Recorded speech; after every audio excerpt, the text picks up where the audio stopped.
കരങ്ങൾ ഉയർത്തിക്കൊണ്ട് സ്തുതിക്കട്ടെ. കർത്താവായ ദൈവമേ, വിശ്വാസം പരീക്ഷിക്കപ്പെടുമ്പോൾ, കർത്താവേ, ജീവിത സങ്കടങ്ങൾ നിറയുമ്പോൾ, ഒന്നിനു പുറകെ വേദനകൾ വരുമ്പോൾ, കർത്താവായ ദൈവമേ, ജീവിത സംരക്ഷണ വേലികൾ പൊളിഞ്ഞു പോകുമ്പോൾ, കർത്താവേ, അപ്പോഴും ജോബിന്റെ മുഖം കർത്താവേ ദൈവദൂതനെ പ്രശോഭിച്ചതുപോലെ ദിവ്യകാരുണ്യ ശക്തിയാൽ ഞങ്ങളും പ്രശോഭിതരാക്കണമേ. ഹല്ലേലൂയ, ഹല്ലേലൂയ, ഹല്ലേലൂയ, ഹല്ലേലൂയ, ഹല്ലേലൂയ. പ്രാർത്ഥിക്കാൻ എന്നെ പഠിപ്പിക്കണമീശോ, പ്രാർത്ഥന വരമെന്നിൽ നൽകണമേശോ. പ്രാർത്ഥിക്കാൻ എന്നെ പഠിപ്പിക്കണമീശോ, പ്രാർത്ഥന വരമെന്നിൽ നൽകണമേശോ. തിരുരക്തത്താൽ കഴുകണമേശോ, തിരുവിധമെന്നിൽ നിറവേറ്റണമേശോ. തിരുരക്തത്താൽ കഴുകണമേശോ, തിരുവിധമെന്നിൽ നിറവേറ്റണമേശോ. പരിശുദ്ധപരമ ദിവ്യകാരുണ്യത്തിന് പ്രാർത്ഥിച്ച കർത്താവായ ദൈവമേ, ചില കാര്യങ്ങള് താമസിച്ചുകൊണ്ട് അങ്ങനെ പരീക്ഷിക്കുമ്പോൾ പരീക്ഷയിൽ ഉൾപ്പെട്ട അങ്ങയെപ്പോലെ ഇരട്ടി പ്രാർത്ഥിച്ച് ദൈവത്തിന്റെ ശക്തി പ്രാപിക്കാൻ അഭിഷേകം ചെയ്യണമേ. ഹല്ലേലൂയ, ഹല്ലേലൂയ, ഹല്ലേലൂയ, ഹല്ലേലൂയ, ഹല്ലേലൂയ. കരങ്ങൾ ഉയർത്തിക്കൊണ്ട് സ്തുതിക്കട്ടെ. കർത്താവായ ദൈവമേ, സദാസമയം പ്രാർത്ഥിക്കാൻ, ദുരിതങ്ങളുടെ നടുവിൽ പ്രാർത്ഥിക്കാൻ, സകല കണ്ണുനീരൊഴുക്കിലും പ്രാർത്ഥിക്കുമ്പോൾ ദുരിത കടലിൽ നിന്ന് പ്രാർത്ഥിക്കാൻ കരുത്ത് പകരണമേ. അപ്പോസ്തലന്മാർക്ക് കൊടുത്ത കരുത്ത് ഞങ്ങൾക്ക് നൽകണമേ. മോശയ്ക്ക് കൊടുത്ത കരുത്ത്, ഏലിയായ്ക്ക് കൊടുത്ത കരുത്ത് ഞങ്ങൾക്ക് നൽകണമേ. പരിശുദ്ധ അമ്മയ്ക്ക് കൊടുത്ത കരുത്ത് ഞങ്ങൾക്ക് നൽകണമേ.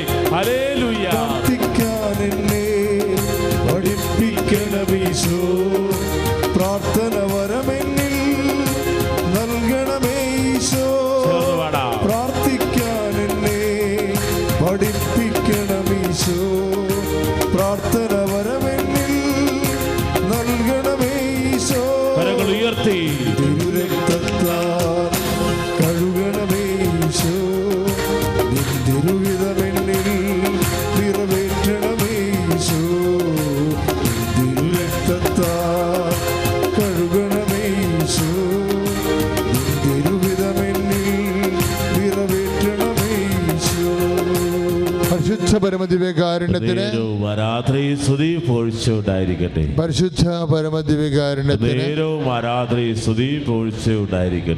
പ്രിയമുള്ളവരെ, ഉടമ്പടിക്കാലത്ത് നിങ്ങൾ ദൈവദർശനതയിൽ നല്ല ഹോൾഡുള്ളവരായിട്ട് വളരണം. ഈ ടെസ്റ്റിൻ്റെ കാര്യം അച്ഛൻ പറഞ്ഞില്ലേ, ഏറ്റവും വലിയ പരീക്ഷയെ അതിജീവിച്ച ആളാണ് ഇന്നത്തെ തിരുനാൾ ആഘോഷിക്കുന്ന. ആരാണ്? അതാണ് ഞാൻ റെഡ് ഇട്ടിരിക്കണത്. ഇപ്പോൾ ആളെന്നെ ഓർത്തിട്ടാണ് ഞാൻ റെഡ് ഇട്ടിരിക്കണത്. എന്താ കാര്യം വെച്ച് കഴിഞ്ഞാൽ, ഞാൻ ചില സമയത്ത് ഓർക്കുകയെ, ഞാൻ സെബസ്ത്യാനോസിൻ്റെ ഒരു ഭക്തനാണ്. അപ്പോൾ അത് ഓരോ വിശുദ്ധന്മാർക്കും ദൈവം ചില പെർട്ടിക്കുലർ സബ്ജക്റ്റിനെ കൂടുതൽ സ്വർഗീയ അനുഗ്രഹങ്ങൾ കൊടുത്തിട്ടുണ്ട്. അത് നമുക്ക് ആ വിശുദ്ധന്മാരുടെ ജീവിതം പരിശുദ്ധിക്കുമ്പോൾ അറിയാൻ പറ്റും. അപ്പോൾ ചില സമയത്ത് ഞാൻ ഓർക്കുകയെ, നമ്മൾ ബുദ്ധിപരമായിട്ട് ക്രിസ്തീയ ജീവിതം നയിക്കണമെങ്കിലേ സെബസ്ത്യാനോസിനേക്കാൾ വലിയ വിശുദ്ധന്മാരായി മാറാൻ പറ്റും. ക്രിസ്തീയ ജീവിതം ബുദ്ധിപരമായിട്ട് നയിക്കണം. എങ്ങനെ ക്രിസ്തീയ ജീവിതം ബുദ്ധിപരമായിട്ട് നയിക്കണത്? ഇപ്പോൾ സെബസ്ത്യാനോസ് 3 ദിവസമാണ് പീഡാനുഭവം കഴിച്ചത്. ആദ്യം അമ്പ് ചെയ്തു, എന്നിട്ടും മരിച്ചില്ല, എടുത്ത് വെള്ളത്തിൽ കളഞ്ഞു. പിന്നെ കരക്ക് അടിഞ്ഞു കയറി, പിന്നെ ഗതക്കടിച്ചു കൊന്നു. അങ്ങനെ കുറേ പീഡനങ്ങളേറ്റ് അന്ത്രയോസം 3 ദിവസമാണ്. അന്ത്രയോസിന് മുക്കാരി കെട്ടി 3 ദിവസം അടിച്ച്. പത്രോസ് 3 ദിവസമാണ്. 3 ദിവസമാണ് ഇവരെല്ലാം പീഡാനുഭവിച്ചിരിക്കുന്നത്. നമ്മൾ കർത്താവിൻ്റെ സ്നേഹത്താൽ പൊരിഞ്ഞെരിഞ്ഞ് ഒന്ന് മനസ്സ് വെക്കുകയാണെങ്കിൽ ഇവർ 3 ദിവസം കൊണ്ട് നേടിയത് കൃപ നമുക്ക് അതിനേക്കാൾ കൂടുതൽ കൃപയെ ആർജിക്കാൻ പറ്റും. ഇപ്പം ടെസ്റ്റിൻ്റെ കാര്യം പറഞ്ഞില്ലേ, ഈ ടെസ്റ്റിൻ്റെ സമയം ഭയങ്കര വരുമാന കാലമാണ്. ഇപ്പം നീ ഭർത്താവിൻ്റെ മദ്യപാനത്തിന് വേണ്ടി ഉടമ്പടി ഇട്ടിരിക്കണേ. അപ്പം അയാൾ നീ ഉടമ്പടി ഇട്ട കാലത്ത് അയാൾ രാത്രി മാത്രമേ കുടിക്കത്തുള്ളൂ.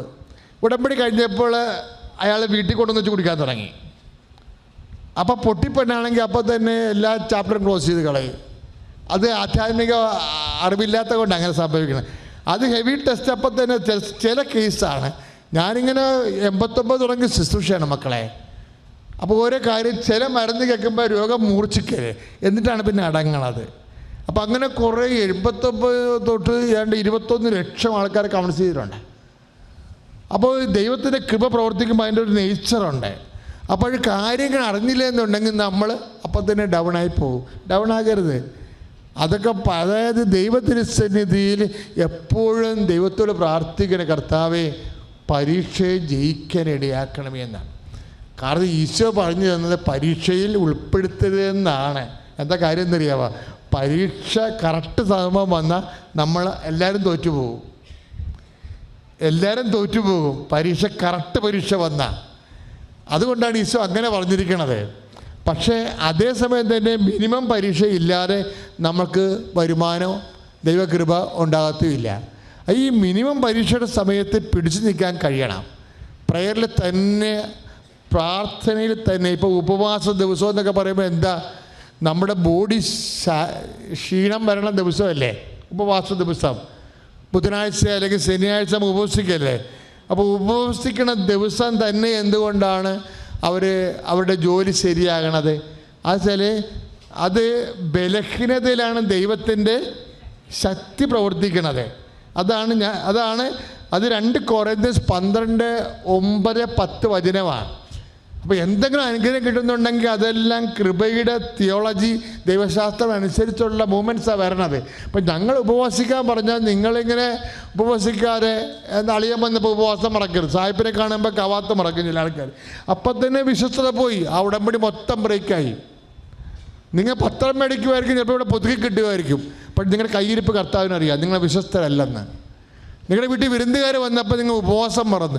വിരുന്നുകാർ വന്നെങ്കിൽ നിങ്ങൾ അവർക്ക് ഭക്ഷണം കൊടുത്തേക്കണം. പക്ഷെ നിനക്ക് ഭക്ഷണം കഴിക്കാൻ അനുവാദമില്ല. എന്താ കാര്യം? നീ ഉടമ്പടി പ്രകാരം ഉപവാസത്തിലാണ്. ആ ഒറ്റ കാര്യം കൊണ്ട് മതി നിൻ്റെ ഉടമ്പടി ബ്രേക്കാകാൻ. കാര്യം എന്താണ് നീ ചെയ്യണത്? ദൈവത്തോടാണ് നീ ഉടമ്പടി ചെയ്യണം. അയൽക്കൂട്ടത്തിൽ ചെയ്തിരിക്കുന്ന പരിപാടിയല്ലേ. അയൽക്കൂട്ടത്തിൽ ലോൺ എടുക്കുന്ന പരിപാടിയല്ല. കുമ്മാതിരെ കാണുമ്പോഴും നാത്തുവിനെ കാണുമ്പോഴും നാത്തുവിനെ അടുത്ത ആഴ്ച ആകട്ടെ നാത്തു ഇങ്ങനെ കന്യാപിഞ്ഞ വർത്തമാനം പറയുന്ന കേസല്ല. ഇത് അപ്പം തന്നെ ഓട്ടോമാറ്റിക്കായിട്ട് ബ്രേക്കായി പോകും. കാര്യം ദൈവത്തിരുസന്നിധി, ദൈവത്തോട് നീ ചെയ്ത ഉടമ്പടി നീ അത്രേ കാണുന്നുള്ളൂ എന്നതിൻ്റെ അർത്ഥം. ഞാൻ നിന്നെ തൂക്കി നോക്കി, നീ ഭാരം കുറഞ്ഞവനായി കാണപ്പെട്ടു എന്നില്ലേ. മേനത്തേക്കൾ ഉപാർസിൻ. ബൈബിളിൽ പണ്ട് മുതലെയുള്ള പരിപാടിയാണ് തൂക്കി നോക്കലേ. ദൈവം നിന്നെ തൂക്കി നോക്കുമ്പോൾ നീ ഭാരം കുറഞ്ഞാൽ, ദൈവത്തിൻ്റെ ഭാരം എന്താ? വിശ്വാസം. വിശ്വസ്തതയ്ക്കാണ് ഭാരം, ആത്മാവിൻ്റെ ഭാരം. ആത്മാവിൻ്റെ ഭാരം എന്ന് പറയുന്നത് എന്താണ്? ഗലാത്യർ 6:18 കർത്താവിൻ്റെ കൃപ നിൻ്റെ ആത്മാവിൻ്റെ കൂടെ ഉണ്ടാവട്ടെ എന്നല്ലേ. ആ കൃപയെ ആർജിക്കുന്നതനുസരിച്ച് ആത്മാവിന് ഭാരമുണ്ടാകും. അത് ഞാൻ നിന്നെ തൂക്കി നോക്കി. ദാനിയേൽ 5-ാം അധ്യായത്തിൽ 12-ാം വാക്യത്തിൽ എന്താ പറയുക? 12:5 ഞാൻ നിന്നെ തൂക്കി നോക്കി, നീ ഭാരം കുറഞ്ഞതായിട്ട് കാണപ്പെട്ടു. കാര്യം എന്താണ്? അളിയനെ കണ്ടപ്പോൾ ഉപവാസം മറന്നാണ് പ്രശ്നം. ഒറ്റ ചെറിയ കാര്യം മതി. അപ്പം പോഴം കളിക്ക് നിൽക്കണ കൊണ്ടാണ് ഇത് നമുക്ക് ബാധ്യതയായി മാറണത്. അതുകൊണ്ട് ഇതെടുക്കുമ്പോൾ തന്നെ പറഞ്ഞു, കർത്താവേ അങ്ങയോടാണ് ഞാൻ ഉടമ്പടി ചെയ്യണത്, ഇത് കൃത്യമായി പാലിക്കാനുള്ള കൃപ തരണമെന്ന് പ്രാർത്ഥിക്കണം. ബന്ധുണ്ടായിരുന്ന ദിവസങ്ങളൊക്കെ ആൾക്കാർ നടന്നു വന്നിട്ടുണ്ട്. ഇവിടെ ബന്ധമൊക്കെ ഉണ്ടായില്ലേ, ഹർത്താലൊക്കെ ഉണ്ടായില്ലേ, ആൾക്കാർ 30 കിലോമീറ്ററൊക്കെയാണ് നടന്നെത്തിയിരിക്കണത്. കാര്യം പ്രാർത്ഥന മുടങ്ങാതിരിക്കാൻ വേണ്ടി. അമ്മ മരിച്ച സമയത്ത് അടക്കത്തിന് വന്ന ആൾക്കാർ നെടുമ്പാശ്ശേരി ഇറങ്ങിയിട്ട് യാത്രക്കാരുടെ പവലിൽ പോയി രഹസ്യമായിട്ട് മെഴുകുതിരി കത്തിച്ചിട്ട് പ്രത്യക്ഷ പ്രാർത്ഥന ചൊല്ലിയിട്ടാണ് വിമാനത്താവളത്തിന് പുറത്തിറങ്ങിയിരിക്കുന്നത്. വിശ്വസ്തതയാണ്. അമ്മ മരിച്ചതല്ലേ, ഇന്ന് ലീവെന്നല്ല, ആധ്യാത്മിക ജീവിതത്തിൽ ലീവില്ല. 6 മണിക്ക് മുമ്പ് പ്രാർത്ഥിക്കേണ്ട പ്രാർത്ഥന 6 മണിക്ക് മുമ്പ് തന്നെ പ്രാർത്ഥിച്ചിരിക്കണം. അല്ലാതെ നിങ്ങളിങ്ങനെ ഉടക്കപ്പിശാച്ചാണെന്ന് പറഞ്ഞ് കിടന്നുറങ്ങി 7 മണിക്ക് എഴുന്നേറ്റിട്ട് പ്രാർത്ഥിച്ച് ചെയ്യുമ്പോൾ ഉടമ്പടിയല്ലത്, അത് ഉടമ്പടിയല്ല. അപ്പോൾ അതിന് ബ്രേക്കായി. അപ്പോൾ വളരെ ശ്രദ്ധിച്ച് വേണം എൻ്റെ മക്കളെ ദൈവത്തോട് ഞാനെന്താ ഇങ്ങനെ പറയണമെന്നറിയാമോ? ദൈവത്തിൻ്റെ ഉടമ്പടിയൊക്കെ നേച്ചർ അറിയാം. നിങ്ങൾ പുഴങ്ങൾ കളിച്ച് വരുമ്പോൾ ഉടനെ കൗണ്ട് ഡൗൺ ആവും, വിശ്വസ്തത പോകും. വിശ്വസ്തത പോയി കഴിഞ്ഞാൽ ഇത് ലാഗ് ചെയ്യും. ലാഗ് ചെയ്യേണ്ട കാര്യമില്ല. അമ്മ ഉടമ്പടി ചെയ്യുന്നത് നമുക്ക് ലാഗ് ചെയ്യാനല്ല, ഉടമ്പടി ഉടനടിയാണ് അനുഭവം വരണതിൻ്റെ. അപ്പോൾ 1-2 അനുഭവം വന്നു കഴിയുമ്പോൾ നിങ്ങൾ വളരെ കറക്റ്റായിട്ട് നിൽക്കണം ആ വിഷയത്തിൽ. കാര്യം അതിനകത്തുള്ളത് വിശ്വസ്തത തന്നെയാണ് ഉള്ളത്. വിശ്വസ്തതയിൽ തന്നെ ഒന്ന് പ്രാർത്ഥിച്ച കർത്താവായ ദൈവമേ, വിശ്വസ്തതയോടെ ഉടമ്പടി പ്രാർത്ഥിക്കുവാനും പാലിക്കുവാനും ഞങ്ങളെ സഹായിക്കണമേ. ദൈവനാമത്തിന് മഹത്വം ഉണ്ടാവട്ടെ. എൻ്റെ പേര് ജോസ്ന ആൻ്റണി. ഞാൻ Ithithanam saint Mary's church Changanassery അതിരൂപത അംഗമാണ്. ഞാൻ ഡിസംബർ 6 തീയതി തീർത്ഥാടന ഉടമ്പടി എടുത്തതാണ്. ഇപ്പം 3 പ്രാവശ്യം ഞാൻ ഉടമ്പടി പുതുക്കി. ഇതെൻ്റെ 2ാമത്തെ ഉടമ്പടി സാക്ഷ്യമാണ്. ഡിസംബർ 17, 2024 ഞാൻ ആദ്യത്തെ സാക്ഷ്യം പറഞ്ഞിരുന്നു. എൻ്റെ 1ാമത്തെ സാക്ഷ്യം എൻ്റെ ജോലിയെ സംബന്ധിച്ചിട്ടുള്ളതാണ്. ഞാൻ നേഴ്സായിട്ട് ദുബായിൽ ജോലി ചെയ്തുകൊണ്ടിരുന്ന ഒരു വ്യക്തിയാണ്. പരിശുദ്ധ അമ്മയുടെ പ്രത്യേക ഇടപെടൽ വഴി എനിക്കൊരു ഇൻ്റർവ്യൂ കിട്ടി. ഞാനത് പാസ്സായി. അതിൻ്റെ പ്രോസസ്സിങ്ങിൽ നിൽക്കുന്ന സമയത്ത് ദുബായിൽ നിന്ന് ഞാൻ റിസൈൻ ചെയ്ത് നാട്ടിൽ വന്നതാണ്. ആ സമയത്താണ് ഞാൻ തീർത്ഥാടന ഉടമ്പടി എടുക്കുന്നത്. അതുവരെ 2019 തൊട്ട് ഞാൻ ഓൺലൈൻ ഉടമ്പടിയിലായിരുന്നു. അന്ന് ഞാൻ ഈ ഉടമ്പടി ഇവിടുന്ന് എടുക്കുമ്പം മാതാവിനോട് എൻ്റെ ഈ ജോലിയുടെ കാര്യം എഴുതുമ്പം ഞാൻ ഭയങ്കര കോൺഫിഡൻ്റ് ആയിരുന്നു. കാരണം എൻ്റെ ജീവിത അനുഭവത്തിൽ മാതാവ് അന്ന് വരെ എന്നെ പ്രത്യേകം അനുഗ്രഹിച്ചിരുന്നു. ഞാൻ ചോദിച്ച ഒന്നും എനിക്ക് ലഭിക്കാതിരുന്നിട്ടില്ല. അപ്പോൾ എൻ്റെ മനസ്സിൽ ഞാൻ ഈ നിയോഗം എഴുതി 2ാം മാസം ഞാൻ കുവൈറ്റിലായിരിക്കും. വരുന്ന ജപമാല റാലി ഒന്നും എനിക്ക് കൂടാൻ പറ്റത്തില്ല, ഞാൻ പെട്ടെന്ന് പോകും. ഇതൊക്കെയായിരുന്നു എൻ്റെ മനസ്സിലുണ്ടായിരുന്നത്.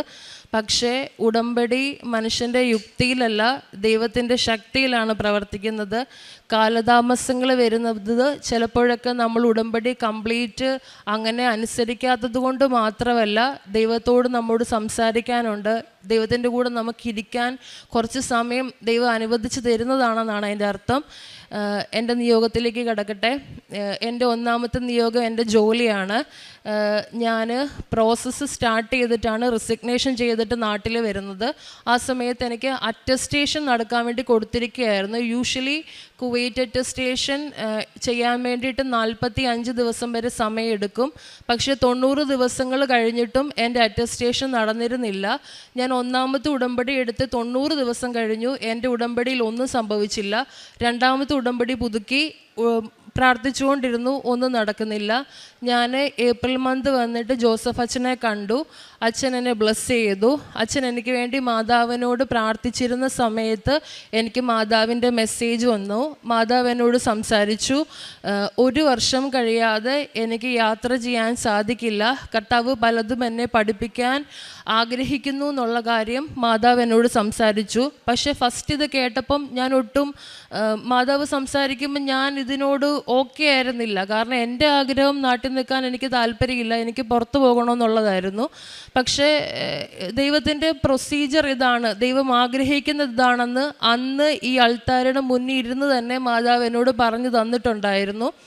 അങ്ങനെ ഞാൻ ഇവിടുന്ന് തിരിച്ചുപോയി. അടുത്ത ആഴ്ചയിൽ ഉടമ്പടി ധ്യാനത്തിൽ ജോസഫ് അച്ഛൻ പറഞ്ഞു, നമ്മൾ ഉടമ്പടിയിൽ വിഷയങ്ങൾ സമർപ്പിക്കുമ്പം നമ്മുടെ നിയോഗങ്ങൾക്ക് ഒരുപാട് പ്രയോറിറ്റി കൊടുക്കരുത്. നമ്മുടെ നിയോഗങ്ങൾ ദൈവത്തിന് സമർപ്പിക്കുക, അത് ദൈവത്തിന് കൊടുത്ത കാര്യമാണ്, ബാക്കി നോക്കാൻ ദൈവത്തിന് അറിയാം. അപ്പോൾ ഈ പ്രയോറിറ്റൈസ് ചെയ്ത് ഒരു കാര്യം മാത്രം രാവിലെയും പകലും രാത്രിയെല്ലാം ഒരേ കാര്യം പറഞ്ഞ് ദൈവത്തോട് പ്രാർത്ഥിക്കാതെ നമ്മൾ ദൈവസ്നേഹത്തിലായിരിക്കാൻ വേണ്ടിയിട്ട് ശ്രദ്ധിക്കണം. ഉടമ്പടി എന്നുള്ളത് ദൈവവുമായിട്ട് നമ്മൾ ഏറ്റവും കൂടുതൽ സ്നേഹിക്കപ്പെടുന്ന ഒരവസ്ഥയാണ്. ആദ്യം നമുക്ക് വിശ്വാസം ഉണ്ടാവണം, പ്രത്യാശ ഉണ്ടാവണം, പിന്നീടാണ് നമ്മൾ ദൈവസ്നേഹത്തിലെത്തുക. ഇതൊരു പ്രോസസ്സാണ്. നമ്മൾ ഈ പ്രോസസ്സ് കംപ്ലീറ്റ് ആവണം. അപ്പം ഞാൻ അച്ഛൻ ഇങ്ങനെ പറഞ്ഞ അനുസരിച്ച് ഞാൻ അന്ന് തൊട്ട് എൻ്റെ ഈ നിയോഗത്തിന് വേണ്ടിയിട്ട് ഈ മൊമെൻ്റ് വരെ പ്രാർത്ഥിച്ചിട്ടില്ല. പിന്നീട് ഞാൻ എൻ്റെ നിയോഗങ്ങൾ സബ്ജക്റ്റ് ചേഞ്ച് ചെയ്തു. ഞാൻ പ്രാർത്ഥിച്ചത് എനിക്ക് പരിശുദ്ധാത്മാവിനെ കിട്ടാനും പരിശുദ്ധ കുർബാനയിൽ തിയറിയിൽ എനിക്ക് ഈശോ ഉണ്ടെന്നറിയാം, പക്ഷേ എനിക്കത് മനസ്സിലാവണമായിരുന്നു. ഞാൻ കുർബാന സ്വീകരിക്കുമ്പം കുർബാനയിൽ ഈശോ ഉണ്ടെന്നുള്ളത് എനിക്ക് ഭയങ്കര അനുഭവമാകണമെന്ന് ഞാൻ പ്രാർത്ഥിച്ചിരുന്നു. അങ്ങനെ അച്ഛനെ കണ്ടു പോയതിന് ശേഷം ഭൗതികമായിട്ടും എൻ്റെ കാര്യങ്ങൾ മുന്നേറാൻ തുടങ്ങി. ആധ്യാത്മികമായിട്ടാണ് എനിക്ക് ഏറ്റവും കൂടുതൽ ദൈവം അനുഗ്രഹിച്ചത്. ഞാൻ അച്ഛനെ കണ്ട ശേഷം ഏപ്രിൽ മാസം തൊട്ട് പരിശുദ്ധ കുർബാന ഞാൻ മുടങ്ങാതെ കാണും. ഡിസംബറിൽ ഞാൻ നാട്ടിൽ വന്ന സമയം തൊട്ട് കാണും. പരിശുദ്ധ കുർബാനയിൽ എനിക്ക് ഈശോനെ കാണാൻ സാധിക്കും. അതായത് ഞാൻ കുർബാന അർപ്പിക്കുന്ന സമയങ്ങളിൽ എനിക്ക് വൈദികനെ കാണാൻ പറ്റത്തില്ല. ഞാൻ ആ സമയത്ത് ഡിവൈൻ മേഴ്സി രൂപത്തിലുള്ള ഈശോനെയാണ് കാണുന്നത്. രണ്ട് കൈയും വിരിച്ചു നിൽക്കുന്ന എൻ്റെ അടുത്ത് ഇത്രയും ക്ലോസ് ആയിട്ട് നിൽക്കുന്ന ഈശോനെ ഞാൻ കാണുക. അത് അന്ന് തൊട്ട് ഇന്ന് വരെ, ഇന്ന് രാവിലത്തെ പരിശുദ്ധ കുർബാന വരെ ഞാൻ കാണുന്നുണ്ട്. ഈശോ ആ സമയങ്ങളിൽ ഒരുപാട് വചനം തരും, മഴ പോലെ വചനം വരും. കർത്താവ് എപ്പോഴും എൻ്റെ കൺമുൻപിലുണ്ട്. ഇങ്ങനെ ദൈവം കൂടെ നിൽക്കുന്ന ഒത്തിരി വചനം ആ സമയത്ത് ഈശോ സംസാരിക്കും. അതേപോലെ തന്നെ പരിശുദ്ധ കുർബാന സ്വീകരിക്കുന്ന സമയത്ത് പരിശുദ്ധ കുർബാന എനിക്ക് നാവിൽ തരിപ്പ് പോലെ അനുഭവപ്പെടും. ഒരു മിനിറ്റ് മില്ലി സെക്കൻഡ്സിലൊക്കെ ഭയങ്കര ഒരു വലിയ ശ്വാസതടസ്സം അനുഭവപ്പെടും. ആ ശ്വാസതടസ്സം അനുഭവപ്പെടുന്ന സമയത്ത് ഒരു മരണവെപ്രാളം പോലെ ഫീൽ ചെയ്യും. അപ്പോൾ എൻ്റെ ഉള്ളിൻ്റെ ഉള്ളിൽ ആരും ഇങ്ങനെ പറയും, ഈശോ കുരിശിൽ മരിച്ചിട്ടല്ലേ അപ്പമായിട്ട് നമ്മുടെ മുന്നിലിരിക്കുന്നത്. കുരിശിൽ മരിച്ചപ്പം ഈശോയ്ക്ക് ഈ വേദന ഉണ്ടായിരുന്നല്ലോ. അപ്പം ആ വേദന ഞാൻ മനസ്സിലാക്കാൻ വേണ്ടി ദൈവം എന്നെ സഹായിക്കുന്നുണ്ട്. അതേപോലെ പരിശുദ്ധ കുർബാനയിൽ കാസായും പീലാസയും എഴുന്നള്ളിച്ച് വൈദികൻ വരുന്ന സമയത്ത് ഞാൻ ഈശോ കുരിശ് ചുമക്കുന്നതും ആ സമയത്ത് സ്വർഗത്തിൽ നിന്ന് 1000 മാലാഖമാർ, പരിശുദ്ധ അമ്മ ഒക്കെ നിറഞ്ഞു നിൽക്കുന്നതായിട്ടുമാണ് കാണുന്നത്. ഞാൻ ഇത്രയും കാലം ഫൗസ്റ്റീന പുണ്യവതിയുടെ ബുക്കും അല്ലെങ്കിൽ നമ്മളെ സഭ പഠിപ്പിച്ചതും അനുസരിച്ച് വിശ്വസിച്ചത് പരിശുദ്ധ കുർബാന ഇങ്ങനെയാണെന്നാണ്. പക്ഷേ ഇപ്പം ഇത്രയും മനുഷ്യരുടെ മുന്നിൽ ഞാൻ സാക്ഷ്യപ്പെടുത്തുന്നു, ഞാനിതെൻ്റെ കണ്ണുകൊണ്ട് കാണുന്ന കാര്യമാണ്. പരിശുദ്ധ കുർബാന വളരെ വലിയൊരു സത്യമാണ്. കുർബാനയിൽ അഴിയപ്പെടാത്തതൊന്നുമില്ല. പരിശുദ്ധ കുർബാനയിൽ വിശ്വസിച്ച് പ്രാർത്ഥിച്ച ഈശോനെ കാണാൻ പറ്റും. ഇതെൻ്റെ അനുഭവമാണ്. എനിക്കിതിലും വലിയൊരു അനുഗ്രഹം ദൈവം തരാനില്ല. എനിക്ക് സത്യത്തിൽ ദൈവത്തോട് ഞാൻ പറഞ്ഞിട്ടുണ്ട്, എനിക്കിത് മതി, വേറെ ഒന്നും വേണ്ട, ഇത് മതി, എൻ്റെ ഒരു കാര്യവും നടക്കണ്ട, എനിക്കിത് മതി എന്ന് ഞാൻ ഈശോയോട് പറഞ്ഞിട്ടുണ്ട്. എൻ്റെ ഇവിടെ അറ്റസ്റ്റേഷൻ്റെ കാര്യം പറഞ്ഞല്ലോ, ഇത്രയും പ്രോസസ്സ് എനിക്ക് സമയം കൂടുതലായിരുന്നു. ഞാനിവിടെ വന്ന് അച്ഛനെ കണ്ടതിന് ശേഷം എനിക്ക് അതുവരെ എൻ്റെ ഏജൻസിയിൽ നിന്നോ ഹോസ്പിറ്റലിൽ നിന്നോ ഒരു റെസ്പോൺസ് ഉണ്ടായിരുന്നില്ല. പക്ഷെങ്കിൽ അച്ഛൻ്റെ ബ്ലെസ്സിങ് കിട്ടിയതിന് ശേഷം എൻ്റെ ഏജൻസിയിൽ എൻ്റെ പേപ്പർ വർക്ക് ഹാൻഡിൽ ചെയ്തിരുന്ന ഒരാളെ മാതാവ് ചേഞ്ച് ചെയ്തു. പകരം വേറൊരാളായി. ആ പുള്ളി എന്നെ നിരന്തരം എൻ്റെ ഒരു ഫ്രണ്ടിനെ പോലെ എന്നെ വിളിക്കും, ടെൻഷൻ അടിക്കേണ്ടെന്ന് പറയും. എൻ്റെ പ്രോസസ്സ് സ്റ്റാർട്ട് ചെയ്തു. ഹോസ്പിറ്റലിൽ തന്നെ എന്നോട് റെസ്പോണ്ട് ചെയ്യാൻ വേണ്ടി തുടങ്ങി. ആ സമയങ്ങളിൽ എനിക്ക് ചേംബർ അറ്റസ്റ്റേഷൻ എന്ന് പറഞ്ഞ ദുബായിൽ നിന്ന് ഒരു അറ്റസ്റ്റേഷൻ വേണമായിരുന്നു. അത് കംപ്ലീറ്റ് ആയാൽ മാത്രമേ കുവൈറ്റ് എംബസി അറ്റസ്റ്റേഷൻ നടക്കത്തുള്ളൂ. പക്ഷേ വെരി അൺഫോർച്ചുനേറ്റ്ലി എൻ്റെ ഹോസ്പിറ്റലിൻ്റെ ഓണർ ആ സമയത്ത് ഒരു കേസിൽ പെട്ട് ജയിലിലായി. ആ സമയത്ത് എനിക്ക് സിഗ്നേറ്ററി സീല് തരേണ്ടത് ഈ ഓണറാണ്. പക്ഷെങ്കിൽ ഓണർ ഇല്ലാത്ത സമയത്ത് എനിക്ക് അദ്ദേഹം പുറത്തുനിന്ന് ഇറങ്ങിയാൽ മാത്രമേ എനിക്ക് സീല് കിട്ടത്തുള്ളൂ. എനിക്ക് യാതൊരു വഴിയില്ല. അദ്ദേഹം എന്ന് ജയിലിൽ നിന്ന് പുറത്തിറങ്ങുമെന്ന് എനിക്കറിയില്ല. അത് സീല് കിട്ടാതെ എൻ്റെ ഒരു പ്രോസസ്സ് ഇനി മുന്നോട്ട് നീങ്ങത്തില്ല. ഞാൻ ഇവിടെ വന്ന് മാതാവിനോട് പ്രാർത്ഥിച്ചു. ഞാനിത് ഒറ്റയ്ക്ക് എടുത്ത തീരുമാനമല്ല, മാതാവ് പറഞ്ഞതുകൊണ്ട് ഞാൻ ഈ ജോലിക്ക് അപേക്ഷിച്ചാണ്. ഞാൻ ആഗ്രഹിച്ചൊരു രാജ്യമല്ല, ഞാൻ ആഗ്രഹിച്ച ജോലിയല്ല. അമ്മ ഈശോയും പറയുന്നു, ഞാൻ കേൾക്കുന്നു. അതുകൊണ്ട് ബാക്കിയുള്ളത് എന്താണെന്ന് വെച്ചാൽ അത് ചെയ്യണമെന്ന്. ഈശോയും മാതാവും കൂടെ എനിക്ക് വേറൊരു ഹോസ്പിറ്റലിൽ വേറൊരു അധികാരിക്ക് ഇവർ പവർ ഓഫ് അറ്റോർണി കൊടുത്തു. എനിക്കൊരു ഓൾട്ടർനേറ്റീവ് സീല് തന്ന് എൻ്റെ ചേംബർ അറ്റസ്റ്റേഷൻ കംപ്ലീറ്റ് ആയി. വീണ്ടും 30-40 ദിവസം എടുക്കേണ്ടിരുന്ന പ്രൊസീജിയറുണ്ട്. പക്ഷേ വെറും 3 ദിവസം കൊണ്ട് സമയച്ചുരുക്കത്തിൻ്റെ അമ്മ എനിക്ക് പ്രൊസീജിയർ കംപ്ലീറ്റ് ചെയ്ത് തന്നു. അതിനുശേഷം പിന്നീട് എൻ്റെ ജീവിതത്തിൽ ഓരോ മൈൽ സ്റ്റോൺസും നടന്നത് മാതാവിൻ്റെ പ്രത്യേക ദിവസങ്ങളിലാണ്. മാതാവിൻ്റെ വിമല ഹൃദയ തിരുനാളിന് ഞാനിവിടെ വന്നിരുന്നു. മാതാവിൻ്റെ വിമല ഹൃദയ തിരുനാളിന് ഞാൻ ദണ്ഡവിമോചന കുമ്പസാരം നടത്തി. അന്ന് വൈകിട്ട് തിരിയിൽ ഒരു വലിയ ഹൃദയം അമ്മ എനിക്ക് കാണിച്ചു തന്നു. എൻ്റെ ഫോണിൽ ഒരുപാട് ഇങ്ങനത്തെ തിരിയിലെ അത്ഭുതങ്ങൾ, മാതാവിൻ്റെ പാരിഷൻസ് ഒരുപാട് ഞാൻ കൃപാസനത്തിന് വേണ്ടി ഒരു ഫോൾഡർ ഉണ്ടാക്കി സൂക്ഷിച്ചു വെച്ചിട്ടുണ്ട്. ആദ്യത്തെ എനിക്ക് മാതാവ് അങ്ങനെ ഒരു അനുഭവം തരുന്നത് അന്നാണ്. എനിക്കൊരു തിരുഹൃദയം കാണിച്ചു തന്നു. അന്ന് വൈകിട്ട് എൻ്റെ ക്വാർട്ടർ വെരിഫിക്കേഷൻ സ്റ്റാർട്ട് ചെയ്തു. അതിനുശേഷം കർമ്മല മാതാവ് തിരുനെല്ല ദിവസം എനിക്ക് ക്വാർട്ടർ വെരിഫിക്കേഷൻ കംപ്ലീറ്റ് ചെയ്തു, ലൈസൻസിങ് തുടങ്ങി. അതിനുശേഷം മാതാവിൻ്റെ സ്വർഗാരോഹണ തിരുനാളിൻ്റെ അന്ന് ലൈസൻസിങ് കംപ്ലീറ്റായി. MOH വിസയ്ക്ക് സബ്മിഷൻ ചെയ്യാമെന്ന് പറഞ്ഞ് മെയിൽ വന്നു. മാതാവിൻ്റെ ജന്മ തിരുനാൾ സെപ്റ്റംബർ 8 എൻ്റെ പള്ളിപ്പെരുന്നാളാണ്. ഞാൻ നോയമ്പെടുത്ത് പ്രാർത്ഥിച്ചിരുന്നു. സെപ്റ്റംബർ 8 മാതാവിൻ്റെ ബർത്ത്ഡേക്ക് എനിക്കൊരു ഗിഫ്റ്റ് കിട്ടണമെന്ന് ഞാൻ പ്രാർത്ഥിച്ചിരുന്നു. മാതാവിൻ്റെ തിരുനാൾ കുർബാനയ്ക്ക് 4 മണിക്ക് കയറി 4:05 ആയപ്പോൾ എൻ്റെ വിസ സബ്മിഷൻ നടന്നു. സെപ്റ്റംബർ 14 വിശുദ്ധ കുരിശിൻ്റെ പുകഴ്ചയുടെ അന്ന് വിസ തന്ന ദൈവം എന്നെ അനുഗ്രഹിച്ചു. അതിനുശേഷം സെപ്റ്റംബർ 18 എനിക്ക് മെഡിക്കലായിരുന്നു.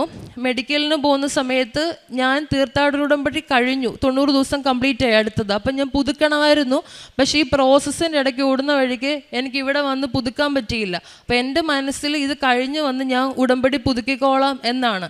പക്ഷെ ദൈവം ഞാൻ ഒരു ദിവസം പോലും ഉടമ്പടി വിട്ട് ജീവിക്കണമെന്ന് ആഗ്രഹിക്കുന്നില്ല എന്നുള്ള കാര്യം ഞാൻ ഓർത്തില്ല ആ സമയത്ത്. പക്ഷേ സെപ്റ്റംബർ 18 നടന്ന മെഡിക്കലിൽ ഞാൻ അൺഫിറ്റായി. എൻ്റെ കണ്ടീഷൻ പറഞ്ഞത് എനിക്ക് മൈൽഡ് ലംബാർ സ്കോളിയോസിസ് ആണ്. സ്കോളിയോസിസ് ഉള്ള ഒരാൾക്ക് GCC കൺട്രിയിൽ വർക്ക് ചെയ്യാൻ പറ്റില്ല. പക്ഷേ എൻ്റെ ഇതുവരെയുള്ള ഒരു സ്ഥലത്തും അങ്ങനെ ഒരു കണ്ടീഷൻ വന്നിട്ടില്ല. ഇതെങ്ങനെ വന്നു എന്നെനിക്കറിയില്ല.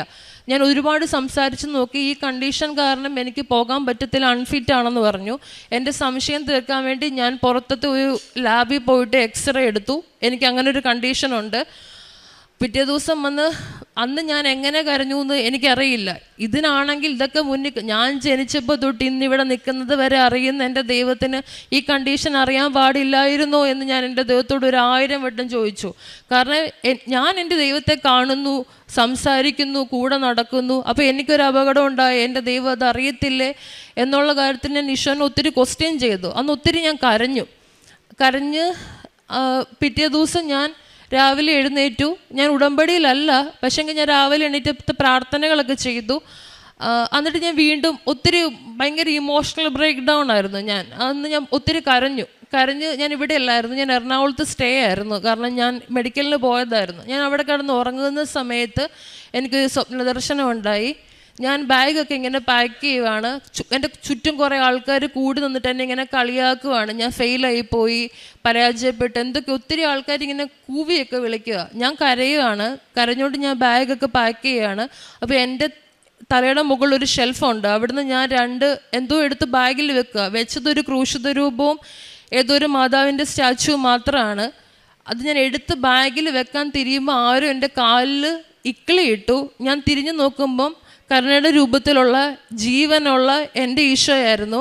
2 വാക്ക് ഈശോ പറഞ്ഞുള്ളൂ, ഞാനില്ലേ കൂടെ എന്ന്. അങ്ങനെ 2 പ്രാവശ്യം ഈശോ എന്നോട് പറഞ്ഞു, ഞാനില്ലേ കൂടെ എന്ന്. ഇത് കേട്ടതും ഞാൻ ഞെട്ടി എഴുന്നേൽക്കുക ചെയ്തത്. എഴുന്നേപ്പോൾ എനിക്ക് ആത്മാവിൽ നിന്ന് ഭയങ്കര പ്രചോദനം ഉണ്ടായി ഓൺലൈൻ ഉടമ്പടി എടുക്കാൻ. ഞാൻ അപ്പം തന്നെ ഓൺലൈൻ ഉടമ്പടിയിൽ ഒരു നിയോഗം എഴുതിയിട്ടുള്ളൂ, എനിക്ക് മെഡിക്കൽ ഫിറ്റ് ആവണം, എനിക്ക് ഇങ്ങനൊരു കണ്ടീഷൻ ഉണ്ടാവാൻ പാടില്ല, ദൈവത്തിന് ഒരൊറ്റ ദിവസമേ ഉള്ളൂ, എന്താ ചെയ്യേണ്ടതെന്ന് എനിക്കറിയില്ല. ദൈവം, ഞാൻ വിശ്വസിക്കുന്നു ദൈവം ഇതെനിക്ക് തരുന്ന കാനാൻ ദേശമാണ്. ഈ മോശയും കൂട്ടരും ഇത്രയും വർഷം എടുത്തിട്ടല്ലേ അവിടെ പോകുന്നത്. എനിക്ക് ദൈവം 1 വർഷമല്ലേ തന്നുള്ളൂ അവിടം വരെ പോകാൻ. അതുകൊണ്ട് ദൈവത്തിൻ്റെ വലിയ പദ്ധതിയായിട്ടാണ് ഞാൻ ഇതിനെ കണ്ടുകൊണ്ടിരിക്കുന്നത്. അപ്പം ഞാൻ ഈശോയോട് ഇത് പറഞ്ഞു, ഉടമ്പടി എടുത്തു, പ്രാർത്ഥിച്ചു. അതേ സമയത്ത് ഞാൻ സ്വപ്നം കാണുമ്പം എൻ്റെ അനിയത്തിക്ക് ഒരു സ്വപ്ന ദർശനം ഉണ്ടായി. അവൾ ആ സമയത്ത് ദുബായിലാണ്. അവൾ കാണുന്നത് ഞാനും എൻ്റെ അനിയത്തിയും കൂടെ നടന്നു പൊയ്ക്കൊണ്ടിരിക്കുകയാണ്. ഒരു ദേവാലയം, മാതാവിൻ്റെ നിത്യസഹായ മാതാവിൻ്റെ ഒരു ദേവാലയത്തെ അങ്ങ് കാണാൻ ഞങ്ങൾക്ക് അങ്ങോട്ട് നടന്നു പോയിക്കൊണ്ടിരിക്കുന്നത്. അപ്പം ഞാൻ എൻ്റെ അനിയത്തിയോട് പറയുകയാണ്, എനിക്ക് നടക്കാൻ പറ്റത്തില്ല, കൈക്കും കാലിനും നടുവിനൊക്കെ ഭയങ്കര വേദനയാണ്, നടക്കാൻ പറ്റത്തില്ല ജോസ്മി, ഒട്ടും നടക്കാൻ പറ്റത്തില്ല. ഇതാ ഞാൻ പറഞ്ഞുകൊണ്ട് റിപ്പീറ്റ്ലി ഇത് തന്നെ പറഞ്ഞുകൊണ്ടിരിക്കുന്നത്. അപ്പോൾ എൻ്റെ അനിയത്തി പറയുന്നുണ്ട്, നടക്ക്, കുഴപ്പമില്ല എന്നൊക്കെ പറയുന്നുണ്ട്. പെട്ടെന്ന് ആകാശത്തുനിന്ന് മാതാവ് ഇറങ്ങി താഴെ വന്നു. 2 കൈയും വിരിച്ചു നിൽക്കുന്ന, 2 കൈ തുറന്നു പിടിക്കുക, നമ്മളെ സഹായിക്കാൻ നിൽക്കുന്ന ഇമേജാണ്. അപ്പം മാതാവ് ഇങ്ങനെ 2 കൈ നിവർത്തി പിടിച്ചിട്ട് എൻ്റെ അനിയത്തിയോട് സംസാരിക്കുകയാണ്. ജോസ്നെ ഇപ്പം അനുഭവിക്കുന്ന വേദന കുരിശിൽ കിടന്നപ്പം ഈശോയ്ക്ക് ഇതേ വേദനയായിരുന്നു, ഇതേപോലെ ഈശോയ്ക്ക് നടുവിനും കാലിനും നട്ടലിനും ഒക്കെ വേദനയായിരുന്നു, അതേ വേദനയാണ് ജോസ്നി ഇപ്പം അനുഭവിക്കുന്നത്. ഇങ്ങനെ പറഞ്ഞ് ഈ സ്വപ്നം കഴിഞ്ഞു. പിറ്റേ ദിവസം രാവിലെ മെഡിക്കലിന് പോകുമ്പോൾ ഞാൻ ഒരു കാര്യം ഡിമാൻഡ് ചെയ്തിട്ടുള്ളൂ ദൈവത്തോട്. ഇത് തന്നാലും ഞാൻ നന്ദി പറയും, തന്നില്ലെങ്കിലും നന്ദി പറയും. ഇന്ന് എന്നെ കൃപയിലെത്തിച്ചത് ദൈവമാണ്. ഇന്ന് എൻ്റെ ദൈവത്തോട് ക്വസ്റ്റ്യൻ ചെയ്യാൻ എനിക്ക് ഇടയാവരുത്. എനിക്ക് എന്ത് സംഭവിച്ചാലും ഞാൻ ഇപ്പോൾ ജീവിക്കുന്ന ഈ അവസ്ഥയിൽ നിന്ന്, എൻ്റെ ദൈവത്തെ ഞാൻ ഇങ്ങനെ കണ്ടുകൊണ്ട് നിൽക്കുന്ന അവസ്ഥയിൽ നിന്ന് പുറകോട്ട് പോകാൻ എനിക്ക് പാടില്ല. ഇത് മാത്രമേ ഞാൻ ഈശോയോട് ഡിമാൻഡ് ചെയ്തിട്ടുള്ളൂ. പിന്നെ എനിക്കൊരു അടയാളം വേണം, ഈശോയും മാതാവും എൻ്റെ കൂടെ നിൽക്കുന്നുണ്ടെന്നുള്ളതിനൊരു അടയാളം. ഞാൻ മെഡിക്കൽ എടുക്കുന്ന സ്ഥലത്ത് ചെന്നപ്പം ഒരു 2 സ്റ്റെപ്പ് ഡിസ്റ്റൻസ് പോലും ഇല്ല. ഈ മെഡിക്കൽ സെൻറ്ററിനോട് ചേർന്ന് തന്നെ ഒരു ഗ്രോട്ടയാണ്. വ്യാകുലമാതാവ് ഈശോനെ മടിയൊക്കെ കിടത്തിക്കൊണ്ടിരിക്കുന്ന ഒരു രൂപമാണ് അതിലുണ്ടായിരുന്നത്. എനിക്ക് ഇതിലും പല അടയാളം വേണ്ടായിരുന്നു. എനിക്കറിയായിരുന്നു ഈശോയും മാതാവ് എൻ്റെ കൂടെ ഉണ്ടെന്ന്. ഞാനിവിടുന്ന് കൊണ്ടുപോയ ഉടമ്പടി നിറച്ച വസ്തുവായ ഉപ്പ് അവിടെ ഇട്ട് പ്രാർത്ഥിച്ച് മെഡിക്കൽ സെൻറ്ററിനകത്ത് കയറി ഒരു ക്രൂശിത രൂപവും മാതാവിൻ്റെ കാശുരൂപവും ഞാൻ കൈ പിടിച്ചു. എനിക്ക് ഭയങ്കര പാനിക്കായിരുന്നു. ഞാൻ എക്സ്റേ റൂമിൽ കിടക്കുമ്പോൾ എനിക്കൊരു മെറിറ്റ് ഇല്ല, കാരണം എനിക്കറിയാം എനിക്ക് അവിടെ ഒരു വളവുണ്ട്. അപ്പം ഫിറ്റാകുമോ അൺഫിറ്റാകുമോ എന്നുള്ളതല്ലേ. എന്ത് വന്നാലും ദൈവത്തോട് ലാസ്റ്റ് നന്ദിയേ പറയാൻ പാടുള്ളൂ. ഇതാണ് എൻ്റെ ഡിമാൻഡ്. എക്സ്റേക്ക് ഡ്രസ്സ് മാറി എക്സ്റേ മെഷീൻ്റെ ഫ്രണ്ടിൽ നിൽക്കുമ്പം ഞാൻ പ്രാർത്ഥിച്ചത് ഇങ്ങനെയാണ്. നിയമാവർത്തന പുസ്തകം 33, 25, 27. എഷ്രോൺ, നിന്റെ ദൈവത്തെ പോലെ ആരുമില്ല. നിന്നെ സഹായിക്കാൻ വിഹായസിലൂടെ അവിടുന്ന് മഹത്വപൂർണ്ണമായ മേഘത്തിന്മേൽ സഞ്ചരിക്കുന്നു. നിത്യനായ ദൈവം നിന്റെ അഭയം താങ്ങുന്നത് അവൻ്റെ ശാശ്വത ഹസ്തങ്ങൾ. ഈ വചനം മാത്രം പറഞ്ഞ് എൻ്റെ കയ്യിൽ ഉപ്പുണ്ടായിരുന്നു. എനിക്ക് അവിടെ ഉപ്പ് വിതറാനൊന്നും പറ്റത്തില്ല, കാരണം ആൾക്കാരുണ്ട് ചുറ്റും. ഞാൻ ഉപ്പ് 2 കയ്യിലും പുരട്ടി അങ്ങനെ നിന്നു. ഞാൻ എക്സ്റേ എടുത്ത് റിട്ടേൺ ഇറങ്ങുമ്പം എക്സ്റേ ടെക്നീഷ്യൻ്റെ സിസ്റ്റത്തിൽ എനിക്ക് എൻ്റെ എക്സ്റേ കാണാമായിരുന്നു. എനിക്കൊരു പ്രശ്നവും ഇല്ല, എനിക്കൊരു കുഴപ്പമില്ല. അന്നത്തെ മെഡിക്കലിൽ 3 മണിക്ക് ഞാൻ ഫിറ്റായി. എനിക്ക് അങ്ങനെ ഒരു കണ്ടീഷനും ഇല്ല. അതിനുശേഷം എൻ്റെ സ്റ്റാമ്പിങ് എല്ലാം കഴിഞ്ഞു. ഞാൻ മാതാവിനോട് പറഞ്ഞിരുന്നു, സ്റ്റാമ്പിങ് കഴിഞ്ഞ് വരുമ്പം ഇത് മാതാവിൻ്റെ ഇടപെടലാണെന്ന് മറ്റുള്ളവരെ കാണിക്കാൻ എൻ്റെ പാസ്പോർട്ടിൽ എനിക്ക് 7ാമത്തെ പേജിലെ സ്റ്റാമ്പിങ് വരാവുള്ളെന്ന്. എൻ്റെ പാസ്പോർട്ടാണിത്. 7ാമത്തെ പേജിലാണ് സ്റ്റാമ്പിങ് കഴിഞ്ഞിട്ട് എൻ്റെ വിസ വന്നിരിക്കുന്നത്. ഞാൻ മറ്റന്നാൾ കുവൈറ്റിലേക്ക് ട്രാവൽ ചെയ്യുവാണ്. എനിക്ക് ലഭിച്ചിരിക്കുന്ന ഹോസ്പിറ്റലിൽ വളരെ കടലിന് അഭിമുഖമായിട്ടാണ് നിൽക്കുന്നത്. എനിക്ക് കടൽ കാണുമ്പോൾ എപ്പോഴും മാതാവിനെ ഓർമ്മ വരിക, കാരണം ജപമാല റാലിയും വേളാങ്കണ്ണിയും കൃപാസനവും ഒക്കെ എന്നെ സംബന്ധിച്ചിടത്തോളം കടൽ തീരമാണ്. ദൈവാനുഭവം ഏറ്റവും കൂടുതൽ അനുഭവിക്കുന്ന സ്ഥലമാണ്. അപ്പം ഞാൻ ഉറച്ചു വിശ്വസിക്കുന്നു, ദൈവം എന്നെ കൊണ്ടുപോകുന്നതും ദൈവം എന്നെ നടത്താൻ പോകുന്നതും ഇതേ കൃപയെ തന്നെയായിരിക്കുമെന്ന്. അതുപോലെ എനിക്ക് ഉണ്ടായിരുന്നൊരു മെസ്സേജാണ്, ഇവിടെ നിന്നപ്പോൾ ജപമാല റാലി ഞാൻ കൂടിയിട്ടേ പോകത്തുള്ളെന്നാണ് ഈ 1 വർഷം കൊണ്ട് മാതാവ് ഉദ്ദേശിച്ചിരുന്നത്. കാരണം 2 പ്രാവശ്യം ഞാൻ ഒരു പ്രാവശ്യം ടിക്കറ്റ് എടുക്കാൻ നോക്കി കിട്ടിയില്ല. 2ാമത്തെ പ്രാവശ്യം ടിക്കറ്റ് എടുത്തു, ലീവ് കിട്ടാണ്ട് എനിക്ക് ജപമാല റാലി കൂടാൻ പറ്റിയിട്ടില്ല. ഈ വർഷം ഞാൻ ജപമാല റാലി നടന്നു. എനിക്ക് ഭയങ്കര കാലുവേദനയും നടുവേദനയൊക്കെ ആയിരുന്നു. ഞാൻ എങ്ങനെ ഇത്രയും കിലോമീറ്റർ നടന്നെന്ന് എനിക്കറിയത്തില്ല. ഞാൻ ഒരുപാട് ജപമാല ചൊല്ലി 60 ജപമാല വാങ്ങി ഞാൻ ആൾക്കാർക്ക് കൊടുത്തു. അതുപോലെ തന്നെ എനിക്ക് വേറെ പറയാനുള്ളത്, മെയ് മാസത്തിൽ ഇവിടെ വണക്ക് മാസം നടക്കുമല്ലോ. അപ്പം ഞാനിവിടെ ഏപ്രിൽ മന്തിൽ വന്ന് മാതാവിൻ്റെ ഇതിൻ്റെ ഒരു മിനി സ്റ്റാച്ചു മേടിച്ചുകൊണ്ട് വീട്ടിൽ പോയായിരുന്നു. അപ്പം ഞാൻ ഇത്രയും വർഷമായിട്ട് കൃപാസനത്തിൽ വരികയാണെങ്കിലും എൻ്റെ കയ്യിൽ ഇതേ രൂപത്തിലുള്ള മാതാവിൻ്റെ ഒരു സ്റ്റാച്ചു ഉണ്ടായിരുന്നില്ല. അപ്പം എനിക്കിത് കണ്ടപ്പോൾ ഭയങ്കര ഒത്തിരി സന്തോഷമായി. ഞാനിങ്ങനെ ഒരു മാതാവിൻ്റെ രൂപം വാങ്ങാൻ പറ്റുമെന്ന് എനിക്കറിയത്തില്ലായിരുന്നു. അന്ന് ഞാൻ പോയി സ്റ്റാളിൽ നിന്ന് വാങ്ങിച്ചു. അന്ന് ഞാൻ ഭയങ്കര സന്തോഷത്തിലായിരുന്നു. മാതാവ് ഞാൻ എൻ്റെ വീട്ടിൽ ചെന്നപ്പോൾ ആദ്യം എൻ്റെ പേരൻസിനോട് പറഞ്ഞത് ഞാൻ ഒറ്റയ്ക്കല്ല വന്നത്, എൻ്റെ കൂട്ടത്തിൽ ഒരാൾ കൃപാസനത്തിൽ നിന്ന് വന്നിട്ടുണ്ടെന്നാണ്. അങ്ങനെ മാതാവിൻ്റെ രൂപം എൻ്റെ റൂമിൽ എൻ്റെ പ്രാർത്ഥനാ ടേബിളിലുണ്ട്. അപ്പം എനിക്കൊരു ഇതുണ്ട്, ഞാൻ പ്രീവിയസ് സാക്ഷ്യത്തിലും പറഞ്ഞിട്ടുണ്ട്, ഞാൻ ഭയങ്കര അറ്റാച്ച്ഡ് ആണ് ഈശോയോടും മാതാവിനോടും. എനിക്ക് വേറെ മോട്ടിവേഷണൽ സ്പീക്കേഴ്സ് ഒന്നുമില്ല. എനിക്ക് എന്ത് പ്രശ്നം വന്നാലും ഞാൻ ബൈബിളാണ് എടുത്ത് വായിക്കുക. സംസാരിക്കുന്നത് ഈശോയാണ്, എൻ്റെ ബെസ്റ്റ് ഫ്രണ്ട് ഈശോയാണ്.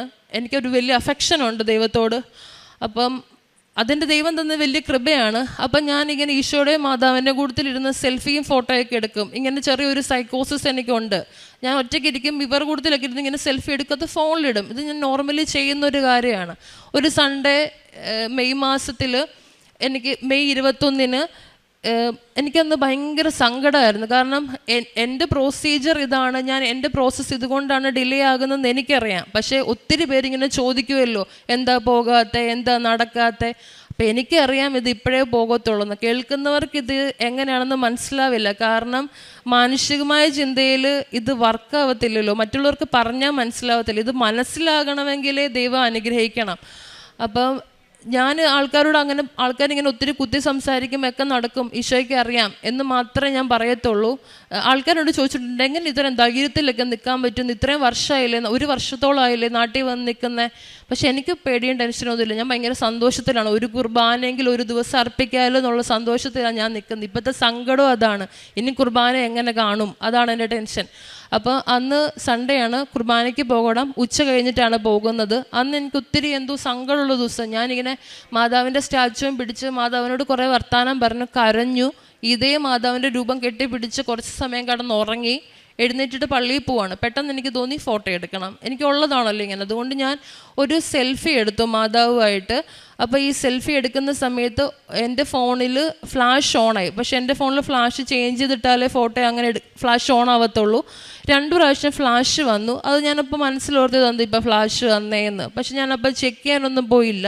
ഈ മാതാവിൻ്റെ കഴുത്തയിൽ ഞാനൊരു ചെറിയ മണിക്കൊന്ത ഇട്ട് കൊടുത്തിട്ടുണ്ടായിരുന്നു. ഈ മണിക്കൊന്ത കിട്ടിയതിന് വലിയൊരു കഥയുണ്ട്.